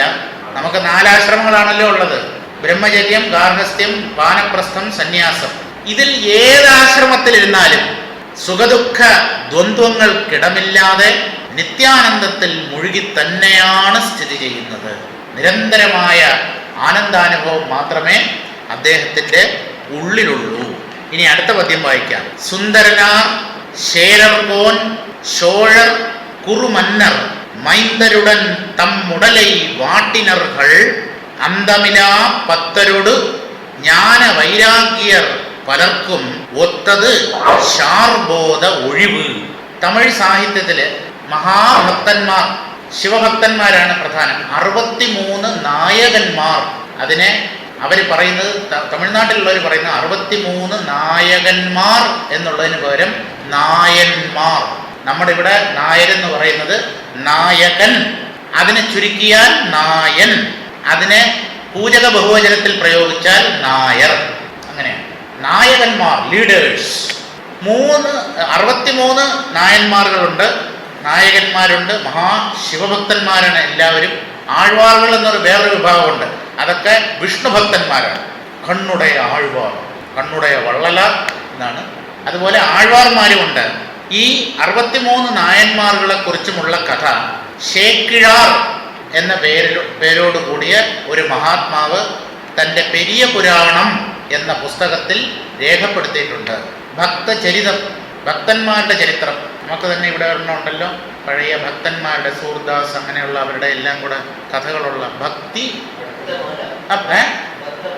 ഭക്തമാലയല്ല, ഭക്തവിജയം. ഭക്തവിജയം എന്നൊരു കൃതിയുണ്ട്. അതിൽ ധാരാളം ഭക്തന്മാരുടെ ചരിത്രമുണ്ട്. ഇതിൽ ഈ 63 നായന്മാരുടെ ചരിത്രം പെരിയ പുരാണം എന്ന ഗ്രന്ഥത്തിലാണ് പ്രതിപാദിക്കപ്പെടുന്നത്. അതിൻ്റെ രചയിതാവ് ശേക്കിഴാർ എന്ന മഹാത്മാവാണ്. ഈ 63 പേരിലും 3 പേരാണ് ഏറ്റവും പ്രധാനം. ആരൊക്കെയാണ്? സുന്ദരമൂർത്തി നായനാർ, അപ്പർ തിരുஞான സംബന്ധം. ആരാണ് ഈ തിരുஞான സംബന്ധ സ്വാമികൾ? ഈ ഗ്രന്ഥരചയിതാവിൻ്റെ ഗുരുനാഥൻ. കണ്ണുടയ വള്ളലാരാണ് ഈ ഒഴിവിലൊടുക്കം എഴുതിയത്. അദ്ദേഹത്തിൻ്റെ ഗുരുനാഥനാണ് തിരുஞான സംബന്ധമൂർത്തി സ്വാമികൾ. അപ്പോൾ സുന്ദരമൂർത്തി നായനാർ, അപ്പർ, തിരുஞான സംബന്ധം, ഇവർ 3 പേരും ആണ് ഈ 63 പേരിൽ പ്രധാനികൾ. ഇവർ 3 പേരും എഴുതിയ സ്തോത്രങ്ങളും മറ്റ് സ്തുതികളും അതെല്ലാം കൂടെ ചേർത്തിട്ടാണ് തേവാരപ്പതികം എന്ന പേരിൽ അറിയപ്പെടുന്നത്. ദൈവ ആരാധനം, അതാണ് തേവാരം. നമ്പൂരി, കുളിയും തേവാരവും ഒക്കെ കഴിഞ്ഞോ? കുളി കഴിഞ്ഞു. എന്താണ് ഈ തേവാരം? ദേവാരാധനം. കുളിച്ചു കഴിഞ്ഞാൽ എന്തെങ്കിലും ഒരു ബിംബമോ പടമോ എന്തെങ്കിലും വെച്ച് ആ ദേവനെ പുഷ്പങ്ങൾ കൊണ്ട് അർച്ചിക്കുകയോ നാമങ്ങൾ ചൊല്ലുകയോ ഏതെങ്കിലും തരത്തിലുള്ള ഒരു ആരാധനം വേണം. ആ ദേവാരാധനമാണ് കാലക്രമത്തിൽ ചുരുങ്ങി തേവാരം ആയത്. അപ്പോൾ പതികം എന്ന് പറഞ്ഞാൽ പാട്ട്, സ്തോത്രം എന്നാണ്. തേവാരപ്പതികം എന്ന് പറഞ്ഞാൽ ദേവനെ ആരാധിച്ചുകൊണ്ടുള്ള സ്തോത്രങ്ങൾ, സ്തുതികൾ. അതിൽ ആദ്യം പറയുന്നത് സുന്ദരമൂർത്തി നായനാർ സ്വാമികളെയാണ്. സുന്ദരനാർ, ആദരവോടുകൂടി പറയുകയാണ്. സുന്ദരനാർ ശേരർ കോൻ. കോൻ എന്ന് പറഞ്ഞാൽ നല്ല തമിഴാണ്. പഴയ മലയാളം ഗ്രന്ഥങ്ങളിലും ഈ കോൻ എന്നുള്ള വാക്ക് പ്രയോഗിക്കുന്നുണ്ട്. ഉംബർ കോൻ. ഉംബർ എന്ന് പറഞ്ഞാൽ ദേവന്മാർ. ഉംബർകോൻ എന്ന് പറഞ്ഞാൽ ദേവന്മാരുടെ രാജാവ് ദേവേന്ദ്രൻ. ഉംബർകോൻ. ചേരർകോൻ എന്ന് പറഞ്ഞാൽ ചേര രാജാക്കന്മാർ, ഇവരൊക്കെ ഭക്തന്മാരായിരുന്നു. അതിൽ പ്രധാനപ്പെട്ട ആരാണ്? ചേരമാൻ പെരുമാൾ. വേറൊരാളുണ്ട്, കുലശേഖര ആഴ്വാർ. മുകുന്ദമാല എഴുതിയ കുലശേഖര ആഴ്വാർ. ആഴ്വാർ എന്ന് പറഞ്ഞാൽ വിഷ്ണു ഭക്തന്മാരാണ്, കൃഷ്ണഭക്തന്മാരാണ്. നായന്മാർ എന്ന് പറഞ്ഞാൽ ശിവഭക്തന്മാരാണ്. അതാണ് വ്യത്യാസം. ചേരർകോൻ, ചേരരാജാവായ ചേരമാൻ പെരുമാൾ നായനാർ. ചോഴർ, ചോഴ രാജാക്കന്മാരുണ്ട്.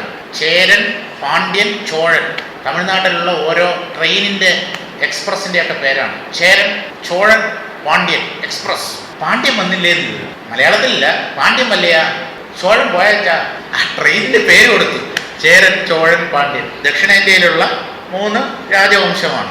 ആ ചോഴന്മാരിൽ ശങ്കട് ചോഴനായനാർ, പുകഴ് ചോഴനായനാർ എന്ന് പറഞ്ഞ് 2 പേരുണ്ട്. അപ്പോൾ ഈ ഗ്രന്ഥകർത്താവ് തനിക്ക് മുമ്പ് ജീവിച്ചിരുന്ന ഈ മഹാത്മാക്കളെയൊക്കെ കുറിച്ച് അവരെ ഒന്ന് പരാമർശിക്കുകയാണ് ഈ കൃതി. ചോഴർ, കുറുമന്നർ. മന്നൻ എന്ന് പറഞ്ഞാൽ രാജാവ്. കുറുമന്നർ എന്ന് പറഞ്ഞാൽ ചിറ്റരജൻ, ചെറിയ രാജാക്കന്മാർ. ഉണെങ്കിൽ സാമന്ത രാജാക്കന്മാർ എന്ന് പറയാം. പ്രധാന രാജാവോ ചക്രവർത്തിയോ ഒന്നുമല്ല, ചെറിയ രാജാക്കന്മാർ. അതിലാരൊക്കെ വരും? മെയ്പൊരുൾ നായനാർ, കഴർശിങ്ക നായനാർ. ഒരു ഭക്തന്മാരുടെ പേരാണ്. അവരെയൊക്കെയാണ് ഈ കുറുമന്നർ എന്നതുകൊണ്ട് ഉദ്ദേശിച്ചിരിക്കുന്നത്. മൈന്ദരുടൻ തമ്മുടലൈ വാട്ടിനറുകൾ.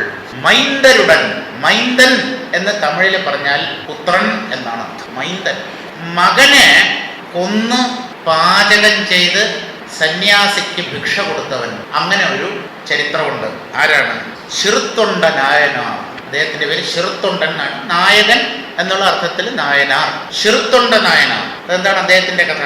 ഈ ചെറുത്തൊണ്ട നായനാരുടെ ശിവഭക്തിയെ പരീക്ഷിക്കാൻ പരമേശ്വരൻ തീരുമാനിച്ചു. ഇയാൾക്ക് എത്രമാത്രം ശിവഭക്തി ഉണ്ട്. അതുകൊണ്ട് അദ്ദേഹം, പരമേശ്വരൻ, ഒരു സന്യാസിയുടെ വേഷത്തിൽ, ശിവയോഗിയുടെ വേഷത്തിൽ ഇദ്ദേഹത്തിന്റെ വീട്ടിലെത്തി. ഈ ചെറുത്തൊണ്ട നായനാർക്ക് ഒരു 8-9 വയസ്സുള്ള ഒരു കുട്ടിയുണ്ട്, ആൺകുട്ടിയാണ്. അപ്പോൾ ശിവയോഗി വന്നാൽ അവർക്ക് ഭിക്ഷ കൊടുക്കണം എന്നുള്ളതാണ്. അവരുടെ വീട്ടിൽ നിന്ന് ആഹാരം അത്രയേ ഉള്ളൂ. അപ്പോൾ സ്വീകരിച്ചിരുത്തി, എന്താണ് അങ്ങേക്ക് ഇഷ്ടമുള്ള വിഭവം എന്ന് പറഞ്ഞാൽ മതി. സാധാരണ ഇവര് കായ്കനികൾ, കിഴങ്ങുകൾ, ഇതൊക്കെയാണ് സാധാരണ സന്യാസികൾ കഴിക്കുന്നത്.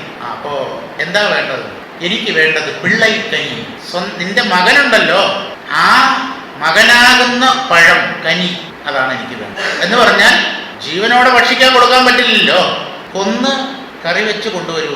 അതാണ് നിങ്ങളുടെ വീട്ടിൽ നിന്ന് ഞാൻ ആഗ്രഹിക്കുന്ന ഭിക്ഷ. നമ്മൾ ആരെങ്കിലും ചെയ്യൂ? അപ്പ ചൂലെടുത്ത് അയാളെ ആ ഗ്രാമ അതിർത്തി വരെ ഓടിച്ചിട്ട് തല്ലില്ലേ? സന്യാസിയാണ് പോലും, മാംസഭോജി. എന്ത് ചെയ്തു? ശിവഭക്തനാണ് വന്നിരിക്കുന്നത്, ശിവയോഗി. അപ്പൊ അദ്ദേഹത്തിന്റെ ആഗ്രഹം സാധിപ്പിച്ചു കൊടുക്കണം. അതാണ് പരമേശ്വരന് പ്രീതി ഉണ്ടാക്കുന്നത്. എന്ത് ചെയ്തു?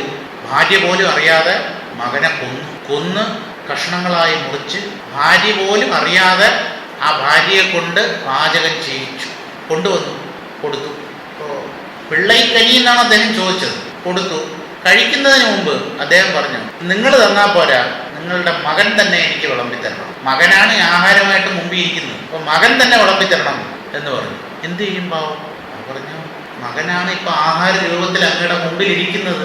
ഈ ഇപ്പൊ മകൻ തന്നെ, നിങ്ങൾ വിളിക്കുവോ? വിളിച്ചാ എങ്ങനെ വരും? വിളിക്കൂ എന്ന് പറഞ്ഞു. വിളിച്ചപ്പോ ഉള്ളിന് മകൻ വന്നു. ഇതൊക്കെ സംഭവിക്കുമോ? ഇതൊക്കെ അവിശ്വസനീയമായ കഥകളല്ലേ? ഈ കമ്പ്യൂട്ടർ യുഗത്തിൽ ഇതൊന്നും പറഞ്ഞ് ഞങ്ങളെ പറ്റിക്കാൻ നോക്കണ്ട. വേണ്ട, നിങ്ങൾ പറ്റിക്കപ്പെടണ്ട, നിങ്ങൾ വിശ്വസിക്കണ്ട. തീർന്നില്ലേ പ്രശ്നം? നിങ്ങളെ അടിച്ചേൽപ്പിക്കുന്നില്ലല്ലോ. ഭക്തിയുടെ മഹത്വത്തെ പറയാൻ ചിലപ്പോൾ ഇതിൽ കുറേയൊക്കെ അതിശയോക്തി ഉണ്ടാവും, ഇല്ലെന്ന് പറയുന്നില്ല. ആ ശിവയോഗികളോടുള്ള ഭക്തി അദ്ദേഹം സ്വന്തം മകനെ കൊന്ന് കറിവെച്ച് കൊടുക്കുന്നതിലൂടെ പ്രകടമാക്കി. ആ ഭക്തി ഭാവത്തെയാണ് നമ്മൾ അഭിനന്ദിക്കേണ്ടത്. അപ്പൊ അതാണ് മൈന്ദരുടൻ തൻ്റെ സ്വന്തം മകനെ കറിവെച്ച് കൊടുത്ത ആ ചെറുത്തൊണ്ട നായനാർ. തമ്മുടലൈ വാട്ടിനറുകൾ. തൻ്റെ ശരീരത്തെ വാട്ടുക എന്ന് പറഞ്ഞാൽ പീഡിപ്പിക്കുക, കഷ്ടപ്പെടുത്തുക. അതാരാണ്? കണ്ണപ്പ നായനാർ. പായിൽ വെള്ളം കൊണ്ടുവന്ന് ശിവലിംഗത്തിന്റെ പുറത്ത് തുപ്പി. വേടനായിരുന്നു അദ്ദേഹം എന്ന് പറഞ്ഞാൽ വലിയ സംസ്കാരമൊന്നും ഇല്ലാത്തയാൾ, പക്ഷേ അങ്ങേയറ്റത്തെ ശിവഭക്തൻ. പച്ചമാംസം ഓരോന്നും ഇങ്ങനെ കടിച്ചു നോക്കും. അതിന് നല്ല സ്വാദുണ്ടെങ്കിൽ മാത്രം അത് നിവേദ്യമായിട്ട് മുമ്പിൽ സമർപ്പിക്കും. ചെരുപ്പാണ് കൂർച്ചമായിട്ട് ഉപയോഗിച്ചത്. ശിവലിംഗത്തിന്റെ മുകളിൽ ഇങ്ങനെ ഗർഭ കൊണ്ട് നമ്മൾ കൂർച്ചം എന്നാണ് പറയുന്നത്, കിരീടം പോലെ വയ്ക്കും. അത് ഇയാളുടെ ചെരുപ്പാണ്. ശിവലിംഗത്തിന്റെ പുറത്ത് വയ്ക്കുന്ന സാധനങ്ങളാണ്.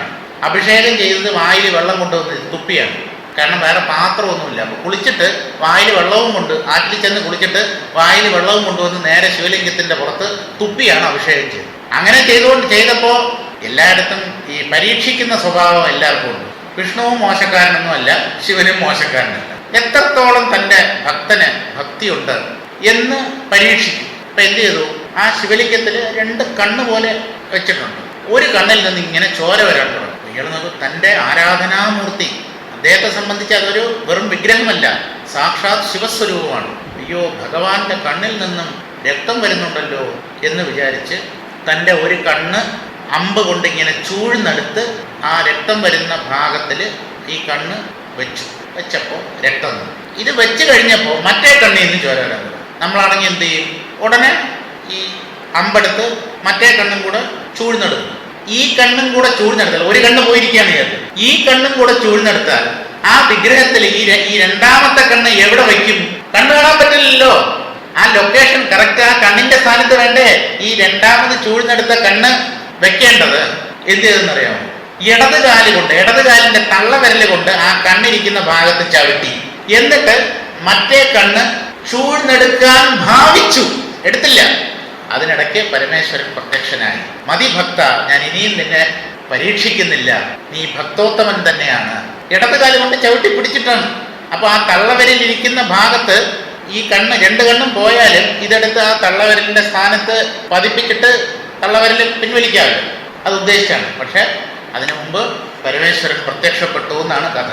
അപ്പൊ ഇവരൊക്കെ സ്വന്തം ശരീരത്തെ നിസ്സാരമാക്കി. കാളഹസ്തിയിൽ നടന്നതാണല്ലേ?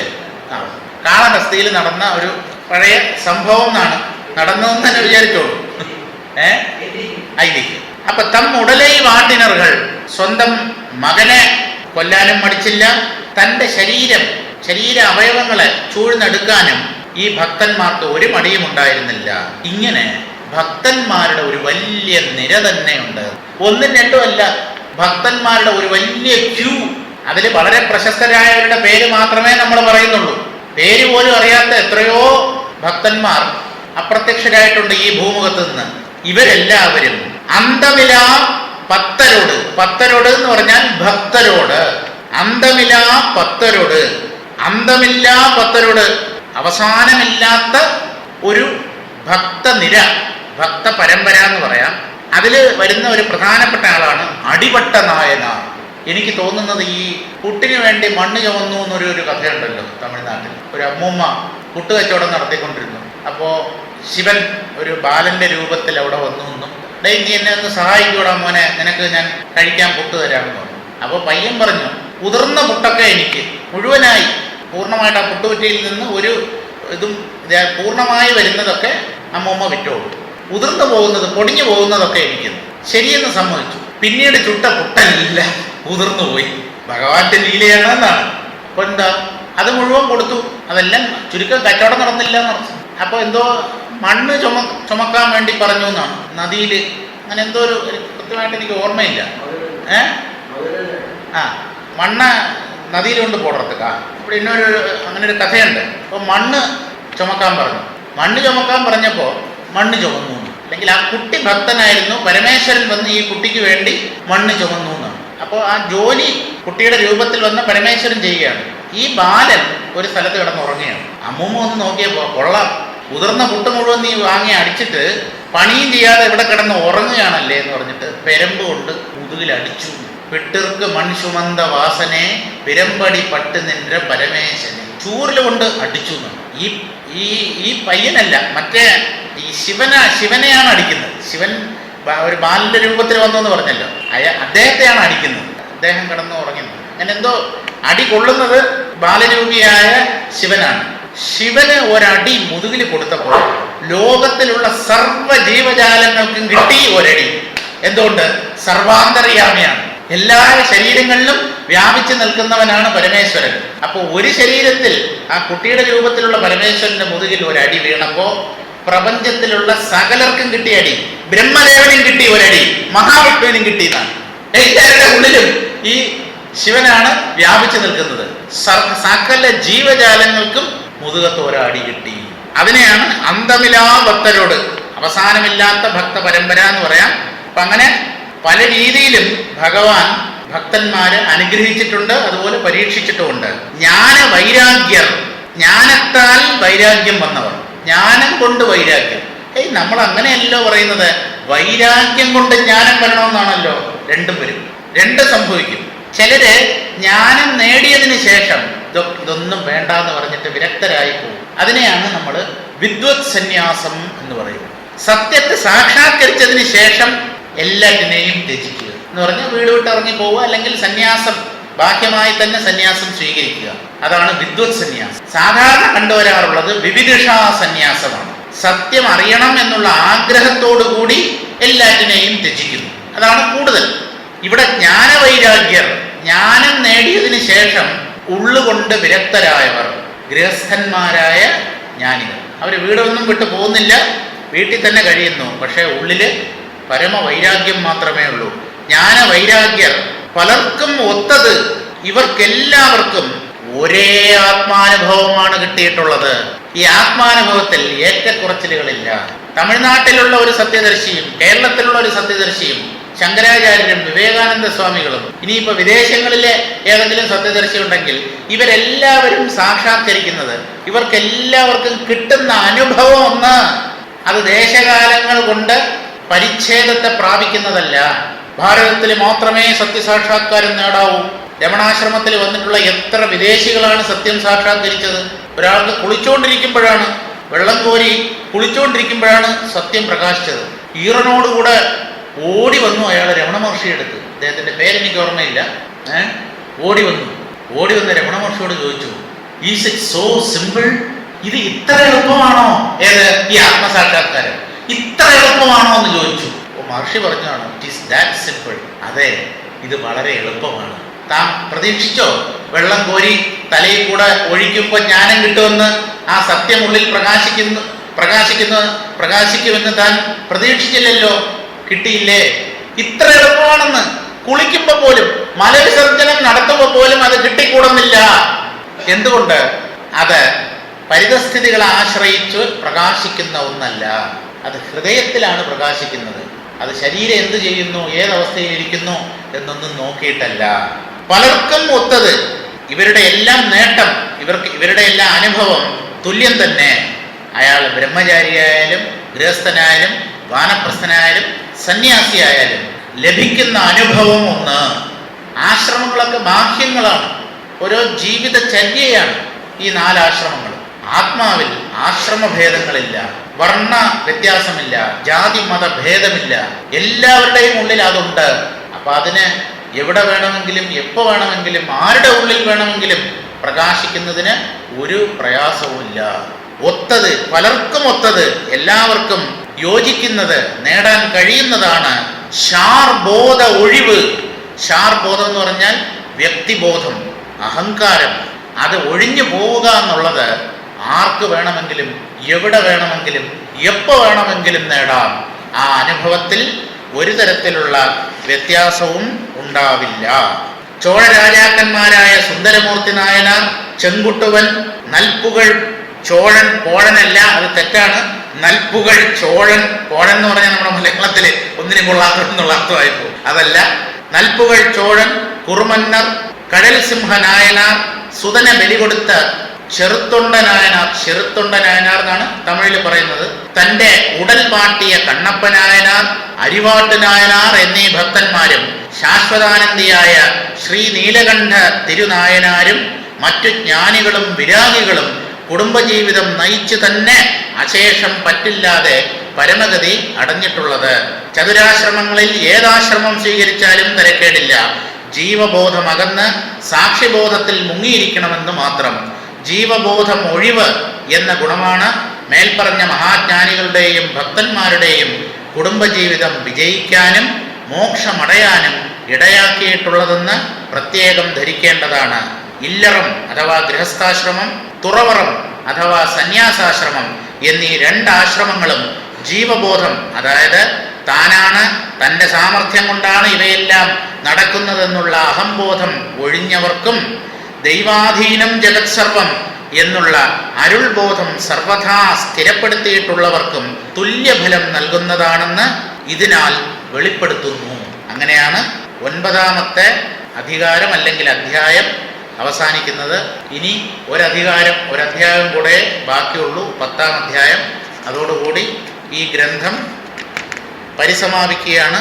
അതിൽ 13 പദ്യങ്ങളേ ഉള്ളൂ. അപ്പോൾ നാളെ ഒരു 4 എടുത്താലും അടുത്ത ആഴ്ച കൊണ്ട് തീരാവുന്നതേ ഉള്ളൂ. അപ്പോൾ ഇനി തുടർന്നുള്ള പദ്യങ്ങൾ നമുക്ക് നാളെ വായിക്കാം. അതിനിടയ്ക്ക് ഒരു അറിയിപ്പുണ്ട്. റിപ്പബ്ലിക് ഡേയുടെ അന്ന് ജനുവരി 26 മറ്റന്നാൾ വെള്ളിയാഴ്ച രാവിലെ 10:30 ശ്രീകാര്യം ചെക്കാലമുക്ക് ശാന്തിനഗർ റെസിഡൻസ് അസോസിയേഷൻ ഹാളിൽ വെച്ച് കാശി യാത്രക്കാരുടെ ഒരു യോഗം കൂടുന്നുണ്ട്. എന്ന് വെച്ച് നിങ്ങളെല്ലാവരും കാശി പോകണം എന്നല്ല. ആ സന്ദർഭത്തിൽ ഈ ഉള്ളവൻ്റെ ഒരു പ്രഭാഷണം അവിടെ ഉണ്ടായിരിക്കും. തീർത്ഥാടന മഹിമ, തീർത്ഥവും തീർത്ഥസ്ഥാനങ്ങളും തീർത്ഥാടനം കൊണ്ട് ഉണ്ടാകുന്ന മേന്മയും മഹത്വവും യഥാർത്ഥ തീർത്ഥം എന്താണ്, അങ്ങനെയുള്ള കാര്യങ്ങളുമൊക്കെ പറയാമെന്നാണ് ഉദ്ദേശിക്കുന്നത്. അത് പോകാനുള്ള വഴി ശ്രീകാര്യം ജംഗ്ഷനിൽ നിന്ന് പോത്തങ്കോട് പോകുന്ന റോഡിൽ കുറച്ച് ദൂരം വരുമ്പോൾ ചെക്കാല മുക്ക്, ആ മുക്ക് വരെ വരണ്ട, അതിന് തൊട്ട് മുമ്പ് ഈ residence association, Shantinagar residence association, അവരുടെ ഹാൾ ഏതാണ് എന്ന് ചോദിച്ചാൽ അവിടെ അങ്ങ് നേരെ കയറി വരാം. ആ പ്രഭാഷണം കേട്ട് പ്രയോജനം നേടുകയും ചെയ്യാം. ഓം പൂർണ്ണമദഃ പൂർണ്ണമിദം പൂർണ്ണാത് പൂർണ്ണമുദച്യതേ പൂർണ്ണസ്യ പൂർണ്ണമാദായ പൂർണ്ണമേവാവശിഷ്യതേ. ഓം ശാന്തി ശാന്തി ശാന്തി. ഹരി ഓം.